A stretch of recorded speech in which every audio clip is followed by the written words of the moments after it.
Time now for Edmond O'Brien as... Johnny Dollar. Why in the world are you down here, Dollar? Your train leaves in 45 minutes. Well, I'm taking a quick refresher course in ancient history. You're sending me out to find a missing archaeologist, aren't you? Well, I want to be able to talk his language in case I find him alive.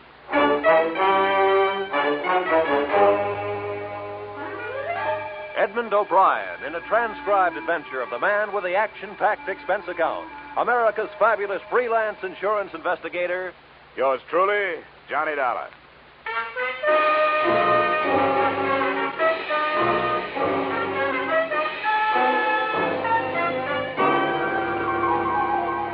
Expense account submitted by Special Investigator Johnny Dollar to Great Corinthian Life and Liability Company, Hartford, Connecticut.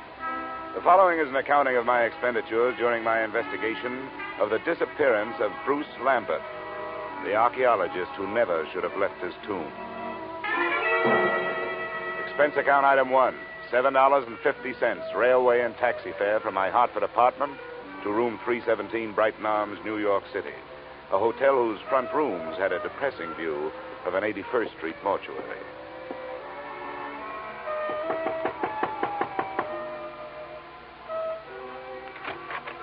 Miss Lambert? Yes, please come in, Mr. Dollar. She was tall without awkwardness, had the physique of an athlete, but still with softness, and a golden tan made her seem out of place, set against the snow heaped on the sill outside the windows. Thank you for coming, Mr. Dollar. I realize that mine was a rather unusual request to make of an insurance company. Not at all, Miss Lambert. The company doesn't want to lose a policyholder any more than you want to lose a brother. But there are a lot of good private detectives in New York. I couldn't afford one. I had thought of notifying the police, but I realized that Bruce's case would be just one of many to them. They're so impersonal. And if there's a chance of any notoriety... Miss Lambert, if you mean that for some reason you'd rather the police didn't find him, you'd better tell me about it. Yes, of course I was going to. I don't see how it could make any difference. Please sit down. Maybe we'd better start way back at the beginning, huh? That would be in Egypt, wouldn't it? Yes. In the desert some 100 miles west of Thebes. My brother's an archaeologist, and he'd uncovered some ruins. It was quite an important discovery, something about the 12th dynasty. I don't know much about it. You were with him? Yes, I didn't spend much time at the excavation site. I stayed in the village. But the reason the police might make it difficult is that Bruce discovered some relics that he didn't declare to the authorities there. You mean he swiped them? Well, if you're in the habit of using extreme bluntness, I suppose you could put it that way. All right, I'm sorry. Please, Mr. Dollar, this is quite unpleasant for me. If Bruce had stolen all the relics, you wouldn't expect it to make any difference in how I felt about his disappearance, would you? Well, I'm afraid I can't do anything for you. I've got to know these things if I'm going to help you. Wait. I'm sorry. I'll tell you everything I know. All right. What were those relics that your brother didn't declare? Well, I'm not sure how many there were. There was some statuary, an obsidian head of some old king, and then there was a scarab. It was supposed to have been the official seal of this king. Do you know how valuable this stuff is? I'm afraid that it might be very valuable in some circles. That's what I was afraid of, that someone harmed Bruce or even... But there's so many things to be afraid of. He isn't strong. Maybe even his mind. He was injured quite severely in a traffic accident in Alexandria just before we left Egypt. I've got to find out what could have happened to him. Oh, come on now. We can find out this way. What does your brother look like? Is he light or dark? Here's a snapshot. Oh. He's blonde. His hair is straight and was quite long when I last saw him. And that was 4 days ago? Yes. The day our ship docked, I was arranging for my luggage. He just disappeared. What else? What's his build? Slight, medium, heavy? Slight, I'd say. What about his clothes? Well, he was wearing a dark blue suit and a gray overcoat. The right sleeve of both would be empty, because his right arm and shoulder are in a cast. Uh-huh. A traffic accident. Yes, both were fractured. I wish I were able to be more help. But I've told you everything I know. He just vanished. Did he... Did he have any enemies that you know of? No, there's not even that. I can't let myself lose hope. But what can we do? How do you start looking for somebody with so little to go on? Before I answered her question, we started at the beginning again. The second run-through was pretty much like the first. But disappearance from a foreign ship in the port of New York is not as easy as the telling of it. I left the troubled Marcia, checked into an 8th-floor room in the Brighton Arms, where a phone call told me the North Fleet had already sailed. No hope of information there. So I headed for the U.S. Customs Office. Good afternoon. Mr. Nixon? Yes? Well, my name is Dollar. I'm an insurance investigator. The girl outside said you could help me. I'd like to get some information on a passenger who arrived from Alexandria on the North Fleet. North Fleet. Well, I'd have to know the day of arrival and the name of the line. It was 4 days ago. They'd made it... that would make it the 20th. It's a British ship. North Fleet. Well, no. What was the passenger's name? Lambert. Bruce Lambert. Did he clear any luggage through customs? Bruce Lambert. Yeah. Witnessed the examination of one piece of luggage, a suitcase, personal effects, one piece of statuary purchased in Alexandria, no duty. What address did he give you? Bruce Lambert. No street number, no hotel, the Brighton Arms. Oh, the Brighton Arms. Well, don't count on that.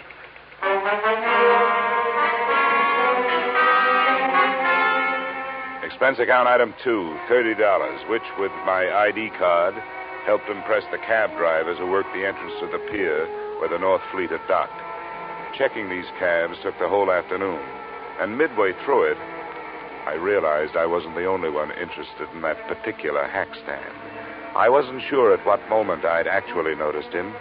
He was doing a very bad job of hiding behind a Journal American on the other side of the street. All I could see was the lower half of an overcoat, the seam of some razor-sharp trousers, and some pointed shoes. But I began to feel his eyes looking at me as I went on with my questioning. That finally paid off through the mouth of driver number 782. You know, you meet all kinds in this business. Some you forget, and some others you remember. Yeah, well, do you remember a guy with his arm and shoulder in a cast? And something you learn in this business. That's to read people's faces. You get to know a deadbeat before he gets a chance to deadbeat you. And you catch on if a guy is scared of something. Well, if he was afraid of something, it's not me. He's been reported missing by his sister. I've been hired to find him. How much does $10 buy? You know, maybe he don't want to be found. Is that what you think? Sure. He paid me more to climb up than you offered. Well, I've got more. What are you going to do with him? I want to talk to him. I want to find out if he's all right. If he wants to stay lost, that's his business, not mine. How's 25? Get in, my boy. It's not very far from here.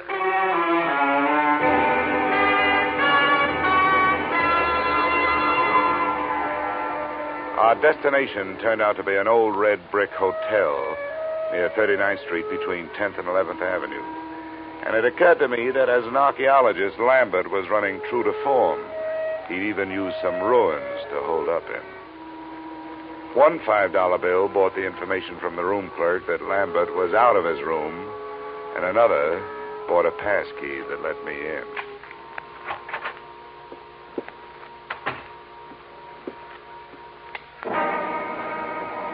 The first thing to catch my eye when I switched on the light was a black piece of statuary shining dully on a chipped bureau, a crowned head with exaggerated features sculptured in obsidian. I posed myself this riddle. If it was so valuable, why didn't Lambert take better care of it? But before I had a chance to try for the answer, a foot nudged the door open behind me. As might be expected, it was wearing a pointed shoe and was followed into the room by a slight yellow ivory-skinned man who rather resembled the black statue. I must thank you for leading us to the hiding place. Where is he? Well, that depends on who he's hiding from. It looks like it's you. Perhaps it is that you do not know where he is. Yeah, perhaps. I followed your taxi after you talked with those drivers. That was very smart. Where did you think I expected you to go? What's your interest in Lambert? You were employed by the girl to find him. How much does she pay you? I never talk money with a stranger. Perhaps we will not be strangers for long. The point of importance is that you have not yet found him. Mr. Drummond will pay you $2,000 to do so. Mr. Drummond is generous, but what makes you so sure I haven't found Lambert? Because he is not here. Well, that only means he's someplace else. Please, I have no wish for violence. Well, then put that thing away.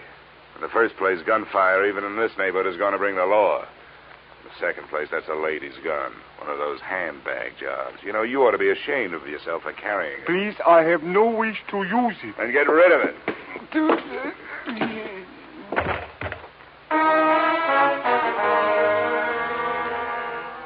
I hate little men who try to play bully. There was more than that behind my fist. I figured I could learn to know him better if he was quietly stretched out on the floor. I was half right. An Egyptian passport told me that his name was Ammon Hyksos. Hometown, Alexandria. There was nothing else. I could turn Hyksos over to the police on an assault charge, or I could wait until he woke up and try knocking some information out of him. But I didn't do either. I left him there in the lobby. I gave a message to the room clerk for Lambert, telling him to stay out of his room when he came back and to phone me at the Brighton Arms.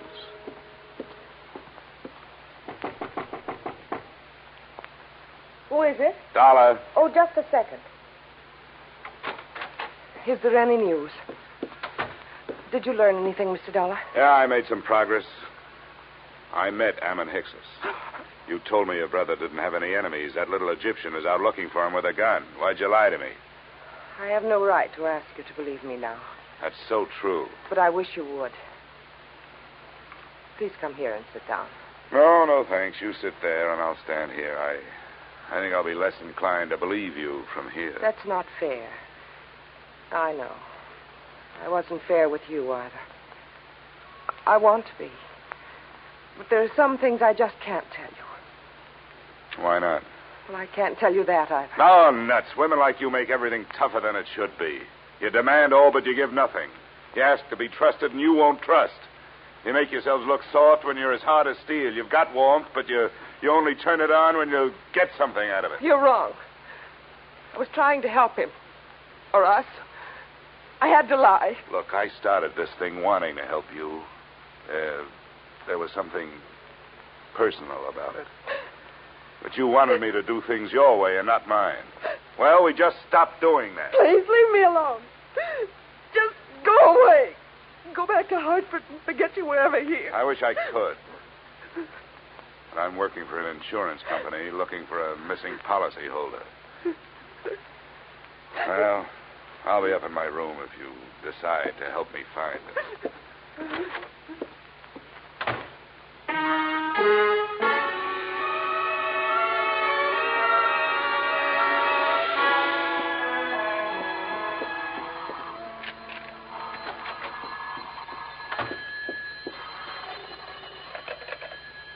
Yep. Is this Mr. Dollar? That's right. This is Bruce Lambert. I got your message to call. Where are you now? Not so fast. There were 2 attempts on my life while I was on my way here from Alexandria. I'm not anxious to tell anybody where I am. How did you get into this? Marcia called your insurance company when you took the run out. They hired me. Good for Marcia. Is she all right? Well, that depends on your point of view. I suppose she's being the helpful sister to you, but for me, she's done nothing but act mysterious. I don't get it. She won't tell the truth about you. I hope you do better. She told you she was my sister? Well, sure she did. Why shouldn't she? Well, I can't see why she'd do that. She isn't your sister? No, I don't understand it. She's my fiancée. I don't understand it at all. Where is she? I better talk to her. That's a good idea. Room 317, Brighton Arms. I'll be there with her, waiting for you.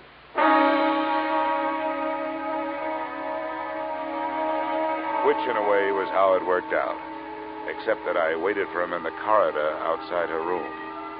I left Marcia where I found her. She was on the bathroom floor, where she died from wounds inflicted by the proverbial blunt instrument, and where her lies had died with her.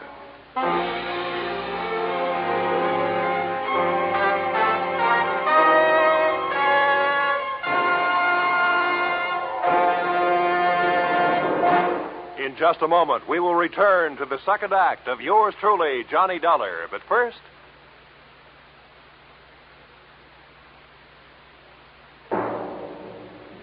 And now, with our star, Edmond O'Brien, we return to the second act of yours truly, Johnny Dollar.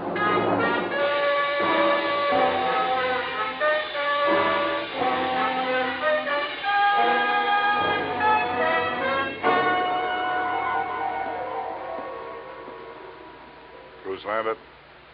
Yes? It's all right, I'm Dollar. Didn't take you long to get here. Where'd you phone from? Just around the corner, a bar. Why do you ask? Where's Marcia? Marcia's dead. I don't believe you. I want to go in there. She isn't dead. Let me in there. Come on, use your head, will you? There's nothing... Oh, your arm. I'm sorry. Look, you don't want to go in there. Believe me, you don't. There's nothing you can do for her. She can't be dead. She can't be. Come on. Where? Why? I want you to come up to my room with me. You've got to do two things. First, give me every reason you can think of why this should have happened. And then, before the police get here, you'd better start rehearsing a story of your own.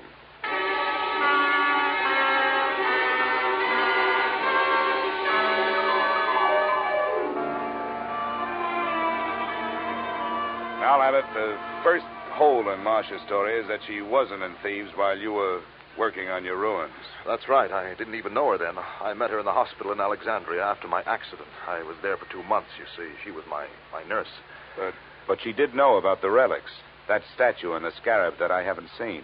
Oh, yes. Here it is. This is the scarab. Oh, yes, she knew. We talked about my little deceit. Well, how little is it really? You talk about 2 attempts on your life. Now we have actual murder. You'd better let me have that scarab. Oh, yes, of course. But surely you don't think the relics are at the bottom of this? They're rare, but not valuable enough for this. Unless someone knows more about them than I do. I doubt that. I have made a thorough study of the 12th dynasty and King Amenemhet III. It's a carving of his head. What do you know about a man named Ammon Hyksos? And another whose last name is Drummond? Hyksos? Ammon Hyksos? Do you know him? Does it ring any kind of a bell? No, I'm afraid not. Drummond means nothing. Oh, all right. Let's try the 2 attempts on your life. What about them? Well, they happened on the nights of the 17th and the 18th. Both of them could have been accidental, except that, well, the same small man stood near me both times. It would be too much for me to hope you could describe him, I suppose. Well, it was dark. Well, both times I was on the promenade deck, and something heavy was thrown or pushed from the deck above. I reported the second one, and the ship's officer apologized for the carelessness. But you thought enough of it to disappear? Oh, well, I certainly did. Instead of going to the police? Yes. Oh, I suppose it was wrong, but you must understand, I was desperate. Well, we'd better go down to the 3rd floor. I hope the police think more of your story than I do.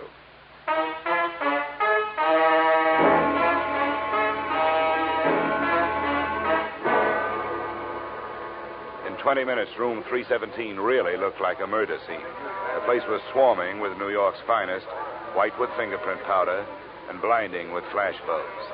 The lieutenant to whom I made my statement looked as if he thought I was as crazy as I thought everybody else in the mess was. But then he changed his mind. Dollar? Hey, where is that insurance stick? Here I am. Him in the bathroom. Oh, there you are, Dollar.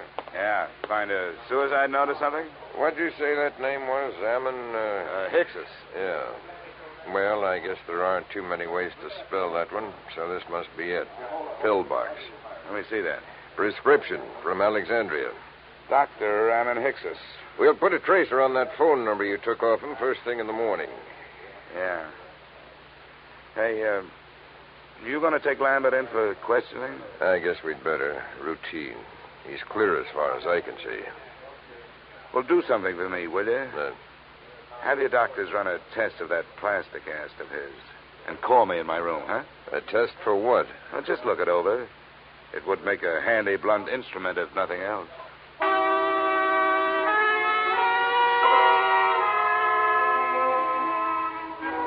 Expense account item 3, $7.50. A few late cocktails, a rare steak, and coffee in the Brighton Arms dining room. After which I picked up an armful of extra editions so I could catch up on what I'd been doing. I self-operated my way to the 8th floor and started toward my room.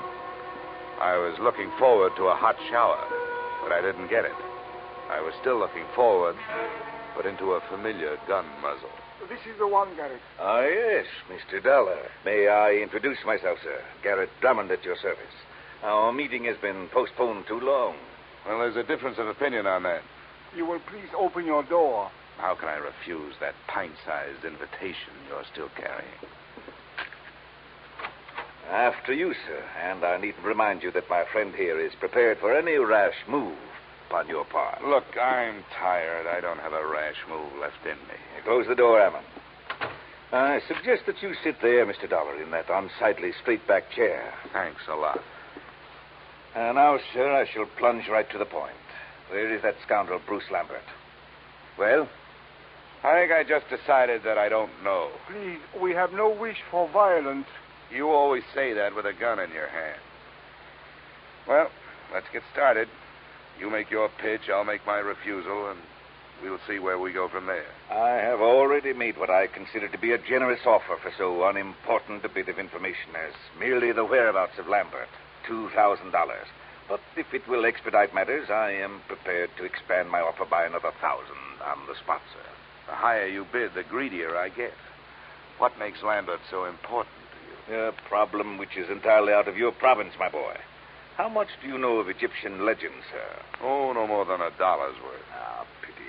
A fascinating subject. Well, sir, Bruce Lambert has in his possession a certain object of great importance, both culturally and economically. Certain landowners in Egypt hold it in such high esteem, sir, that as a reward for its return to them, they would throw open to exploitation untapped oil fields, the richness of which would shake the very foundations of world economy. Are they shaky enough as it is? My boy, think what it would mean to a civilization fast approaching the depletion of its petroleum sources. New horizons, sir, a brave new world. Lambert owes to us all relinquishment of this object so that it may serve humanity. You're right. And it may be easier than you think. Splendid, sir. Where is he? Which relic is it? The black statue your playmate could have picked up for free? It is King Amenemhet Scarab that I would discuss with Lambert. I demand to know where he is. Why waste time on him? I've got the scarab. I find that most difficult to believe, Mr. Dollar. Well, I'll show it. No. Keep your hands away from your pockets. Ammon will save you the trouble. Ammon. Please remain still, Mr. Dollar. My wish is for peacefulness. Sure. Right coat pocket. He speaks truly, Garrett. Here it is. What's the matter, Garrett? You don't have that brave new world look anymore. I should be the first to admit, sir, that the lie has been put to the tale I created upon this useless gewgaw. But, Mr. Dollar, now that we are forced to fall back upon the truth, I remind you that it sometimes hurts. Your position has not been... The desk knows I'm up here. Answered, Mr. Dollar. But be cautious. Unfortunately, I do not share Ammon's aversion to violence. Yeah? Dollar? That's right. This is Lieutenant Black. Say, was that a hunch you had about that cast of Lambert's? Why do you ask? Well, if it was a good one. The doctors won't let us take it off, but we cut into it. It was put on in 3 layers. The middle one was wrapped in narcotics. Yeah? Don't be so modest, Dollar. There must be $300,000 worth. No, sometimes it's a whole month before we get that much. Looks like the work of your friend, Dr. Ammon Hickses. Yeah. Oh, wake up, Dollar. I want to check Lambert's statement with yours. I'll have you there in 10 minutes. Goodbye. Okay. I commend you, sir, upon your show of intelligence. Who was it? The police. They're looking for Lambert. Oh, and what did they give as their reason? Narcotics. The story of a man bound for America who cracked up in a car, and while he was unconscious and being patched, said narcotics were put in his cast by a Dr. Ammon Hicksus, probably assisted by a nurse named Marcia. But there's no proof. Ammon, we'll waste no time on evasion. Yes, we used the boy. A courageous scheme, but for that silly goose of a girl. She was the true conspirator and the traitor as well. She happened to fall in love with the guy. Ah, the romantic Atlantic crossing. An empty proposal of marriage suddenly becomes more important than actual coin of the realm. But enough of that. The police are looking for him, and odds teeth, so am I. Where is he? I don't know. Ammon, call his hotel in 39th Street. No, wait, my friend. The police must be watching that. Are they, Mr. Dollar? Well, that's where his personal things are. If I were the police, I'd be watching. Yes, we seem to find ourselves in such a position that we must at least pretend to see eye to eye, sir. Very well. We shall wait here. The chips are down, so to speak. Ammon. Yes, Garrett. Take the pistol. Into the bathroom with you. With the door slightly ajar, you shall have a splendid command of the arena, as it were. Yes, Garrett. And remember, the stakes are high. Yes, Garrett, I will remember. And now, Mr. Dollar, it would seem that little remains but to waiting.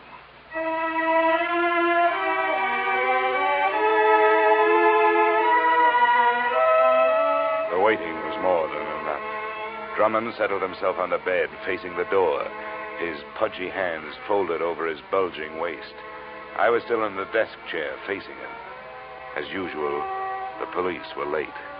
20 minutes passed before we heard the knock on the door. Your guest, Mr. Dollar. Come, we shall go to the door together. Now, keep your back to me and open it. It's your party, Drummond. Come in, Lambert. Not Lambert, the police. Hammond, shoot! Hammond, my friend, help!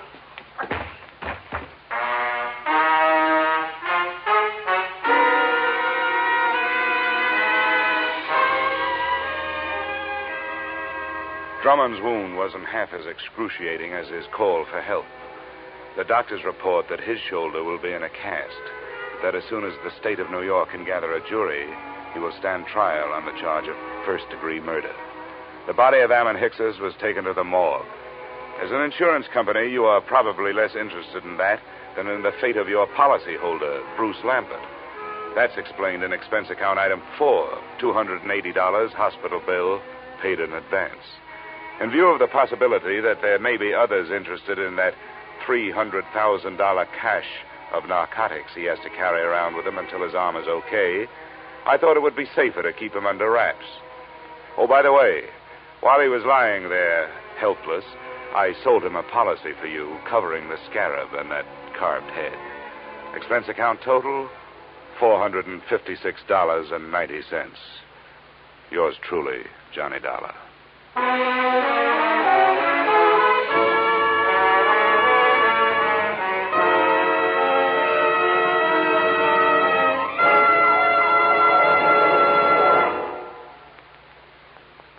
Yours truly, Johnny Dollar, stars Edmond O'Brien in the title role and is written by Paul Dudley and Gil Dowd with music by Leith Stevens.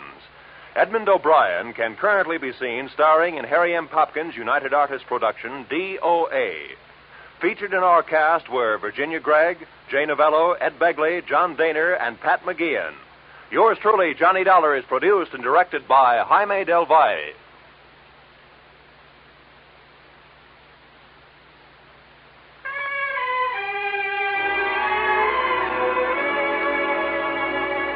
Join us again next week when Edmond O'Brien returns in another adventure of Yours truly, Johnny Dollar.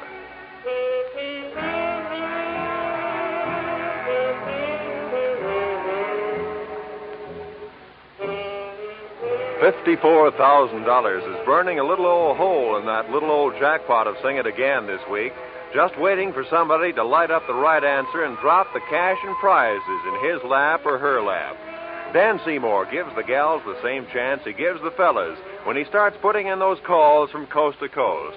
So be listening this Saturday when Sing It Again and the $54,000 Phantom Voice come your way on most of these same CBS stations. This program was transcribed in Hollywood. Roy Rowan speaking. This is CBS, where yours truly, Johnny Dollar, meets adventure every Friday night, the Columbia Broadcasting System.